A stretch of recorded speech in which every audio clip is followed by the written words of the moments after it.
Hi friends, welcome to Vijayalakshmi kitchen. ನಾನಿವತ್ತು ನಿಮಗೆ time pass ಉಪ್ಪು ಕಡಲೆ ಮಾಡೋದನ್ನು ತೋರಿಸ್ತೀನಿ. ತುಂಬ ಚೆನ್ನಾಗಿರುತ್ತೆ. ಟೈಮ್ ಪಾಸ್ ಅಂದರೆ ನಾವು ಸುಮ್ಮನೆ ಕೂತಿರೋವಾಗ ಈ ರೀತಿ ಒಂದು ಸ್ವಲ್ಪ ಪ್ಲೇಟಲ್ಲಿ ಹಾಕೊಂಡು ತಿಂತಾಯಿದ್ರೆ ಸೂಪರಾಗಿರುತ್ತೆ ಈ ಚಳಿಯಲ್ಲಿ. ಬನ್ನಿ ಇದನ್ನು ಮಾಡೋ ರೀತಿ ನಾನೀಗ ತೋರಿಸ್ತೀನಿ. ತುಂಬ ಸಿಂಪಲ್ಲು, ತುಂಬ ಚೆನ್ನಾಗಿರುತ್ತೆ. ಈಗ ನಾವು ಈ ಕಡಲೆಗೆ ಒಂದು ಪ್ರಾಸೆಸಿಂಗ್ ಮಾಡಬೇಕಾಗುತ್ತೆ ಸಣ್ಣದಾಗಿ. ಇದಕ್ಕೆ ನಾವು ಮೊದಲಿಗೆ ಉಪ್ಪು ಮತ್ತು ಅರಿಶಿನ ನೀರಲ್ಲಿ ಕಲಿಸ್ಕೋಬೇಕು. ಈ ರೀತಿ ಒಂದು ಬಟ್ಲಲ್ಲಿ ಉಪ್ಪು ಮತ್ತು ಅರಿಶಿನ ತಗೊಂಡು ಅದನ್ನು ನೀರಲ್ಲಿ ಕಲಿಸ್ಕೊಂಡು ನಾವು ಆ ಕಡಲೆಗೆ ಅದನ್ನೆಲ್ಲ ತೇವಾಂಶ ಮಾಡಬೇಕು. ತುಂಬ ಜಾಸ್ತಿ ಮಾಡಬಾರ್ದು. ಸ್ಪ್ರಿಂಕಲ್ ಮಾಡ್ದಂಗೆ ಪೂರ್ತಿಯಾಗಿ ನಾವು ಇಲ್ಲಿ ತಗೊಂಡಿರೋವಂಥ ಉಪ್ಪು ಅರಿಶಿನ ಎಲ್ಲ ಈ ಕಡಲೆಗೆಲ್ಲ ಮಿಕ್ಸ್ ಆಗೋ ಥರ ನಾವು ಕಲಿಸ್ಕೊಳ್ಬೇಕು. ತುಂಬ ಜಾಸ್ತಿ ಹಾಕಕ್ಕೆ ಹೋಗ್ಬಾರ್ದು ನೀರು. ಇದನ್ನು ಕಲಸಿ ನಾವು ಇದನ್ನು ಈಗ ಒಂದು 10 ನಿಮಿಷ ಫ್ಯಾನ್ ಕೆಳಗಡೆ ಇಟ್ಟು ಆ ನೀರಿನ ಅಂಶ ಎಲ್ಲ ಒಣಗೋ ಥರ ನಾವು ಫ್ಯಾನ್ ಕೆಳಗಡೆ ಇಟ್ಟುಬಿಟ್ಟು ಅದು ಡ್ರೈ ಆದಮೇಲೆ ನೆಕ್ಸ್ಟ್ ಪ್ರಾಸೆಸಿಂಗ್ ಮಾಡಬೇಕು. ನೋಡಿ, ಎಲ್ಲ ಕಲಸಿದ್ದೀನಿ. ಈಗ ಇದನ್ನು ಫ್ಯಾನ್ ಕೆಳಗಡೆ ಇಡ್ತೀನಿ. ನೋಡಿ, ಪೂರ್ತಿಯಾಗಿ ಡ್ರೈ ಆಗಿದೆ. 10 ನಿಮಿಷ ನಾನು ಇದನ್ನು ಆರಿಸಿದ್ದೀನಿ ಚೆನ್ನಾಗಿ. ಈಗ ನೆಕ್ಸ್ಟ್ ಪ್ರಾಸೆಸ್ ತೋರಿಸ್ತೀನಿ. ಈಗ ನೆಕ್ಸ್ಟು ಒಂದು ಪಾತ್ರೆ ಇಟ್ಬಿಟ್ಟಿದ್ದೇನೆ. ದಪ್ಪತಳದ ಪಾತ್ರೆ ಇರಬೇಕು. ಇದಕ್ಕೆ ನಾನು ಪುಡಿ ಉಪ್ಪು ಸೇರಿಸ್ತಾ ಇದ್ದೀನಿ. ನೋಡಿ, ಒಂದು ಅರ್ಧ ಪ್ಯಾಕೆಟಷ್ಟು ಪುಡಿ ಉಪ್ಪನ್ನ ಸೇರಿಸ್ಬೇಕು. ಇದನ್ನು ಒಂದು ಅರ್ಧ ಗಂಟೆ ಇದನ್ನು ಚೆನ್ನಾಗಿ ಬಿಸಿ ಮಾಡಬೇಕು. ನೋಡಿ, ಈ ರೀತಿ ಉಪ್ಪು ಪುಡಿ ಬರುತ್ತಲ್ವ, ಅದು ಹಾಕಿದ್ರೆ ಸಾಕಾಗುತ್ತೆ. ಇದನ್ನು ಚೆನ್ನಾಗಿ ನಾವು ಬಿಸಿ ಮಾಡಿ ಇದನ್ನು ಬೇರೆ ನಾವು ಕೇಕು, ಬಿಸ್ಕೆಟು ಇದೆಲ್ಲ ಮಾಡಬೇಕಂದ್ರೆ ಇದನ್ನೇ ಈ ಉಪ್ಪನ್ನೇ ನಾವು ಬಳಸ್ಕೊಳ್ಬೋದು. ಇದನ್ನು ಒಂದು ಕವರಲ್ಲಿ ಹಾಕಿ ಇಟ್ಬಿಟ್ರೆ ಅಂದರೆ ನಾವು ಯಾವುದಕ್ಕಾದರೂ ಉಪಯೋಗಿಸ್ಬೋದು. ಅಡುಗೆಗಲ್ಲ, ಮೇಲ್ಗಡೆ ನಾವು ಕೆಳಗಡೆ ಬಿಸಿ ಮಾಡಿ ಮೇಲ್ಗಡೆ ತಟ್ಟೆಯಲ್ಲಿ ಬಿಸ್ಕೆಟು ಮತ್ತು ಕೇಕು ಎಲ್ಲ ಮಾಡೋದಕ್ಕೆ ಇದನ್ನು ಬಳಸ್ಕೊಬೋದು.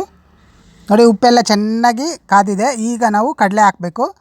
ನಾವು ಒಣಗಿಸಿರೋ ಅಂಥ ಕಡಲೆನ ಅದನ್ನು ಹಾಕಿ ನಾವು ಕಲಿಸ್ತಾ ಇದ್ದರೆ ಅದು ಚಿಪ್ಪೆ ಬಿಟ್ಕೊಳ್ಳುತ್ತೆ. ಪಟ್ ಪಟ್ ಅಂತ ಸೌಂಡ್ ಬಂದು ನೋಡೋಕ್ಕೆ ತುಂಬ ಚೆನ್ನಾಗಿರುತ್ತೆ. ನೋಡಿ, ಉರಿತಾ ಇದ್ದರೆ ಅದು ಪಟ್ ಪಟ್ ಅಂತ ಸೌಂಡು ಕೇಳೋದಕ್ಕೆ ತುಂಬ ಚೆನ್ನಾಗಿರುತ್ತೆ.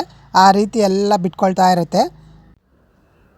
ನೋಡಿ, ಎಲ್ಲ ಆ ರೀತಿ ಎಲ್ಲ ಒಂದಕ್ಕೊಂದು ಜಂಪ್ ಆಗ್ತಾಯಿದೆ, ಎಲ್ಲ ಒಂದೊಂದು ಡ್ಯಾನ್ಸ್ ಮಾಡ್ತಾಯಿದೆ. ನೋಡಿ, ಈ ರೀತಿ ಅದು ಆ ರೀತಿ ಆದಮೇಲೆ ಇದನ್ನು ತೆಗೆದುಬಿಡಬೇಕು. ತುಂಬ ಸೀದ್ಸಕ್ಕೆ ಹೋಗಬಾರ್ದು. ನೋಡಿ, ಎಲ್ಲ ಪಟ್ ಪಟ್ ಅಂತ ಚೆನ್ನಾಗಿ ಬಿಟ್ಕೊಂಡಿದೆ. ಈಗ ಇದನ್ನು ತೆಗಿತೀನಿ ನಾನು. ನೋಡಿ, ಎಲ್ಲ ಈ ರೀತಿ ಈಗ ರೆಡಿ ಆಗಿದೆ ಹೊರಗಡೆ ಬರೋದಕ್ಕೆ. ಈ ರೀತಿ ಎಲ್ಲ ತೆಗೆದುಬಿಡಬೇಕು.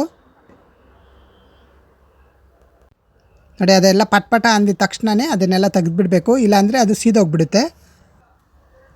ನೋಡಿ, ಈ ರೀತಿ ಎಲ್ಲನೂ ತೆಗೆದುಬಿಡಬೇಕು. ಈಗ ಇದನ್ನೆಲ್ಲ ತೆಗೆದುಬಿಟ್ಟಿದೆ. ಇನ್ನೊಂದು ಟ್ರಿಪ್ ಹಾಕ್ತೀನಿ. ನೋಡಿ, ಈ ರೀತಿ ಎಲ್ಲ ತೆಗೆದ್ಮೇಲೆ ಇನ್ನೊಂದು ಟ್ರಿಪ್ ಹಾಕಬೇಕು. ಇಲ್ಲಾಂದರೆ ಅದರಲ್ಲೇನಾದರೂ ಉಳ್ಕೊಂಡಿದ್ರೆ ಅದು ಸೀದೋಗ್ಬಿಡುತ್ತೆ. ಇನ್ನೊಂದು ಹಾಕೋ ಅಷ್ಟೊತ್ತಿಗೆ ಪೂರ್ತಿಯಾಗಿ ತೆಗೆದುಬಿಟ್ಟು ಇನ್ನೊಂದು ಟ್ರಿಪ್ ಹಾಕಬೇಕು. ಈಗ ಹಾಕ್ತಾಯಿದ್ದೀನಿ. ಹಾಕಿ ಮತ್ತೇನು ಅದನ್ನೆಲ್ಲ ಕಲಿಸ್ತಾ ಇದ್ದರೆ ಪಟ್ ಪಟ ಅಂತ ಅದು ಎಗ್ರಕ್ಕೆ ಸ್ಟಾರ್ಟ್ ಆಗುತ್ತೆ. ಆವಾಗ ಅದನ್ನು ತೆಗೆದುಬಿಡಬೇಕು. ನೋಡಿ, ಈ ರೀತಿ ಕಲಿಸ್ತಾ ಇರಬೇಕು. ನೋಡಿ, ಕಲಿಸ್ತಾ ಇದ್ದಂಗೆ ಅದೆಲ್ಲ ಓಪನ್ ಆಗ್ತಾಯಿದೆ. ನೋಡಿ, ಎಲ್ಲ ಚೆನ್ನಾಗಿ ಓಪನ್ ಆಗ್ತಾಯಿದೆ. ನೋಡಿ, ಎಲ್ಲ ಜಂಪ್ ಆಗ್ತಾಯಿದೆ. ನೋಡಿ, ಇದು ರೆಡಿಯಾಗಿದೆ. ಈಗ ಇದನ್ನು ತೆಗಿತೀನಿ. ನೋಡಿ, ಎಲ್ಲ ಇದು ಓಪನ್ ಆಗಿ ಎಲ್ಲ ಜಂಪ್ ಆಗ್ತಾ ಇದ್ದಂಗೆ ತೆಗೆದುಬಿಡಬೇಕು, ಇಲ್ಲಾಂದರೆ ಸೀದೋಗುತ್ತೆ. ಈಗ ಇದನ್ನೆಲ್ಲ ತೆಗೆದು ಇನ್ನೊಂದು ಟ್ರಿಪ್ ಹಾಕ್ತೀನಿ. ನೋಡಿ, ಒಂದು 2 ಇಡಿ ಹಾಕಿದ್ರೆ ಸಾಕಾಗುತ್ತೆ. ಬೇಗನೆ ಆಗುತ್ತೆ. ತುಂಬ ಜಾಸ್ತಿ ಹಾಕಿದ್ರೆ ಅಂದರೆ ಒಂದು ಸ್ವಲ್ಪ ನಿಧಾನ ಆಗುತ್ತೆ ಅಷ್ಟೇ.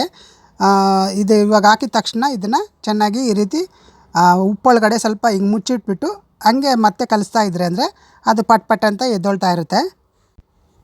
ಈ ರೀತಿ ಸ್ವಲ್ಪ ಕಲಿಸ್ಬೇಕು. ಕಲಿಸಿದ್ರೆ ಅಂತೆ ಬೇಗನೆ ಆಗುತ್ತೆ. ನೋಡಿ, ಈ ರೀತಿ ಎಲ್ಲ ಪಟ್ ಪಟ್ ಅಂತ ನೋಡಿ ಎಷ್ಟು ಚೆನ್ನಾಗಿ ಇದು ಜಂಪ್ ಆಗ್ತಾಯಿದೆ. ಈಗ ಇದು ರೆಡಿಯಾಗಿದೆ. ಇದನ್ನು ತೆಗಿತೀನಿ. ನೋಡಿ, ಉಪ್ಪಲ್ಲೇ ನಾವು ಅದನ್ನು ರೋಸ್ಟ್ ಮಾಡೋದ್ರಿಂದ ಉಪ್ಪಿನ ಅಂಶನೇ ಇರೋದಿಲ್ಲ. ಅಷ್ಟು ನೀಟಾಗಿ ಒಂಚೂರು ಕೂಡ ಅದು ಉಪ್ಪು ತಗೊಳ್ಳೋದಿಲ್ಲ. ನಾವು ಮೊದಲು ಯಾವ್ದು ಹಾಕಿರ್ತೀವೋ ಉಪ್ಪು ಮತ್ತು ಅರಿಶಿನ ಅಷ್ಟೇ ಅದು ಇರುತ್ತೆ. ನಾವು ಉಪ್ಪಲ್ಲಿ ಮಾಡೋದ್ರಿಂದ ಉಪ್ಪು ಅದಕ್ಕೆ ಅಂಟ್ಕೊಳ್ಳೋದಿಲ್ಲ. ನೋಡಿ, ಈ ರೀತಿ ಎಲ್ಲ ತೆಗೆದುಬಿಡಬೇಕು. ಇದನ್ನು ಪೂರ್ತಿಯಾಗಿ ತೆಗೆದ್ಮೇಲೆ ಈಗ ಇನ್ನೊಂದು ಸಾರಿ ಹಾಕ್ತಾಯಿದ್ದೀನಿ. ನೋಡಿ, ಲಾಸ್ಟ್ ಟ್ರಿಪ್ಪಲ್ಲಿ ಉಳಿದಿರೋದನ್ನೆಲ್ಲ ಹಾಕಿ ಚೆನ್ನಾಗಿ ಅದನ್ನು ಉರಿತಾ ಇದ್ದರೆ ಪಟ್ಪಟ ಅಂತ ಬೇಗನೆ ಆಗುತ್ತೆ. ನೋಡಿ, ಹಾಕಿದ್ಮೇಲೆ ಉಪ್ಪೊಳಗಡೆ ಎಲ್ಲ ಈ ರೀತಿ ಮುಚ್ಚಿಟ್ಟಂಗೆ ಮಾಡಿದ್ರೆ ಅಂದರೆ ಬೇಗನೆ ಆಗಿಬಿಡುತ್ತೆ. ನೋಡಿ, ಹಾಕ್ತಾ ಇದ್ದಂಗೆ ಎಲ್ಲ ಪಟ್ಪಟ ಅಂತ ಬಿಟ್ಕೊಳ್ತಾ ಇದೆ.